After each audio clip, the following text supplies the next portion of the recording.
ఇంట్లో శుభకార్యం పెట్టుకుంటే ఆడపడుచులు ఎదురొస్తారు చూసారా. పవన్ కళ్యాణ్ గారి సినిమాకి వాళ్ళ ఇంటి ఆడపడుచు కొణిదెల ఆడపడుచు ఎదురొచ్చి ప్రమోషన్స్ ఇక్కడి నుంచి స్టార్ట్ అయింది. మీరు రావడంతో అసలు ఈ సెట్ కే జోష్ వస్తుందండి. యాంకర్ వచ్చినప్పుడు జోష్ రావాలి, అది జన్మలో అవ్వదని చెప్పి అన్న అయ్యి బాబోయ్ ఆనందంలో మాటలు కూడా రావట్లేదు. చిన్నప్పుడు మా అన్న హీరో అవుతాడని నాకు తెలియదు కదా, ఫుల్ రక్కేసేదాన్ని ఎక్కడంటే అక్కడ.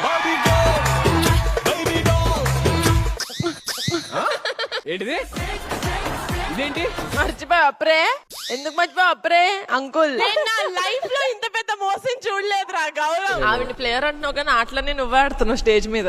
సుధీర్ ఈ తిప్పుళ్ళన్నీ కెమెరా ముందు చేయడు, లైట్స్ ఆఫ్. నిహారిక గారి గురించి మా అందరికీ తెలియని విషయం ఏదైనా. నిహారిక ఎంత బాగా చదివేదంటే స్కూల్ మొత్తం షేక్ అయిపోయింది, చదువు తల్లి వస్తున్నట్టు ఫీల్ అయ్యారు.